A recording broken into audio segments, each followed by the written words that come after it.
स्वरोपनिषदो गावो दोग्धा गोपालनन्दनः पार्थो वत्सः सुधीर्भोक्ता दुग्धम गीतामृतम महत्।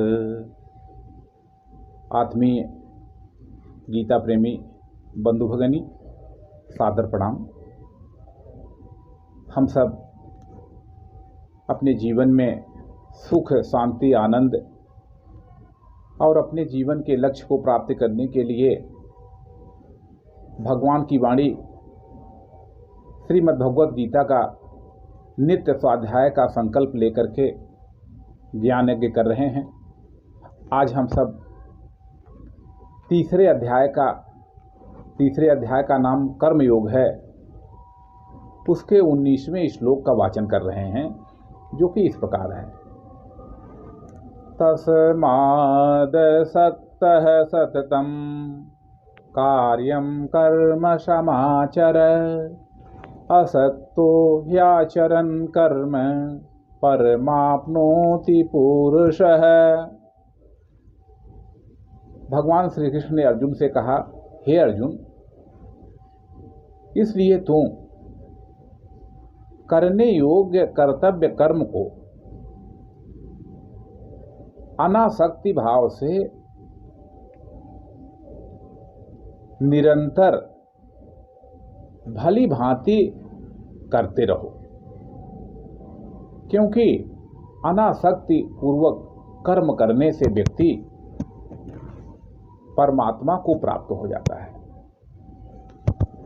यह एक महत्वपूर्ण श्लोक है। वास्तव में जीवन जीने की कला सिखाने वाला ये श्लोक है। अनासक्त भाव से कर्म करना, यह जीवन जीने की एक महान कला है। और भगवान कृष्ण का यह जो मंत्र है, ये पूरे विश्व के लिए जितने भी मानव हैं, क्योंकि सभी कर्म कर रहे हैं, सभी सुख और शांति के आकांक्षी हैं, लेकिन कर्म का विज्ञान न जानने के नाते वे अशांति को प्राप्त हो जाते हैं। बंधुओं, आदि गुरु परम पूज्य शंकराचार्य जी ने भी एक बड़ी महत्वपूर्ण बात कही है। वे कहते हैं कि कर्म मन को शुद्ध करने में सहायक होता है। तो जाने अनजाने हम सब लोग कर्म करते ही रहते हैं, लेकिन जो कर्मों का फल है वह कैसे हमको हमारे अनुसार मिले, तो इसलिए ये जो कर्म करने का विज्ञान है उसको समझना बड़ी जरूरी बात है।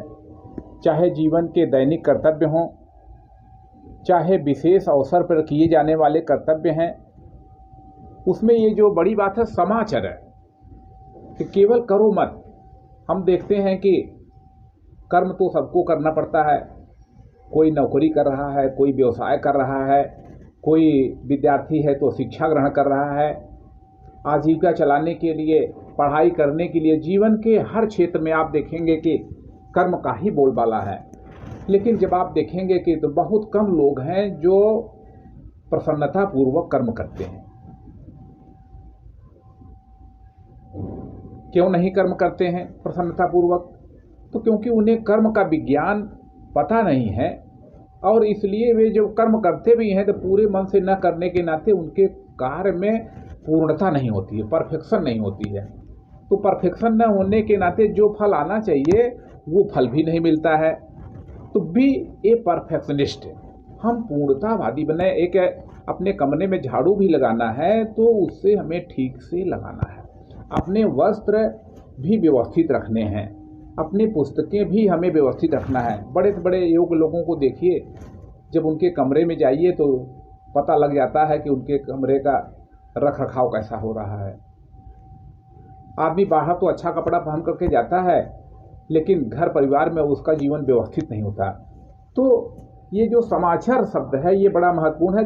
केवल कर्म मत करिए, कर्म को बोझ समझ कर मत करिए, और कर्म को ऐसा करिए जैसे कि ये परमात्मा को प्राप्त करने के लिए एकमात्र उपक्रम है।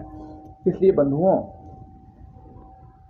अनासक्त कर्म का मतलब है कि बिना अहंकार के और बिना कामना के कर्तव्य जब हम करते हैं कि जो हमको करना ही करना है,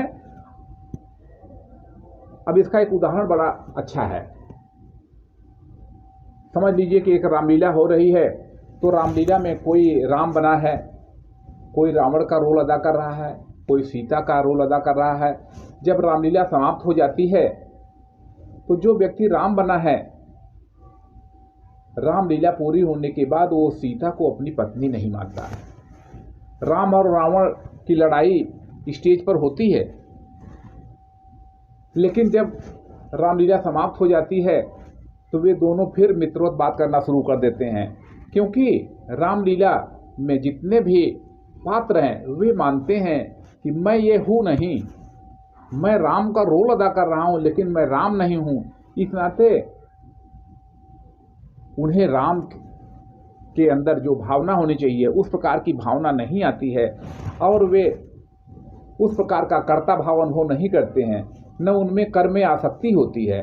तो आसक्ति के कारण जब मनुष्य संसार से संबंध जोड़ता है, आप एक बात और विचार कर रहे हैं कि वास्तव में संसार हमसे अपना संबंध नहीं जोड़ता, हम आसक्ति के नाते संसार से अपना संबंध जोड़ लेते हैं, मित्रता कर लेते हैं, संबंध बना लेते हैं और वस्तुओं की इच्छा करने लगते हैं। किसी को एक अच्छा सा मोबाइल चाहिए, बाजार में हजारों मोबाइल हैं, लेकिन कोई मोबाइल नहीं कहता है कि हम इनके पास जाएंगे, कोई वस्त्र नहीं कहता है कि मैं इनके पास जाऊं, ये मुझको खरीद लें। ये तो मनुष्य कहता है कि मुझे इसकी ज़रूरत है। तो बंधुओं, हम सब लोग श्रीमद् भगवत गीता का नित्य स्वाध्याय करें, जो इसमें बिखरे हुए मोती हैं उनको चुन लें और उस मोती से अपने जीवन को सजा लें।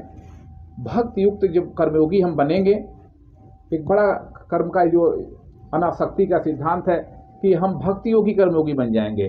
तो जब कर्मी भगवान को समर्पित कर देता है अपने फलों को, तथा वह फल की इच्छा से मुक्त हो जाता है, तब उसके जीवन में एक सुंदरता, एक पवित्रता आ जाती है, और जो उसके जीवन के अनेक काम हैं उनसे वो जो है अपने लक्ष्यों को प्राप्त करने लगता है।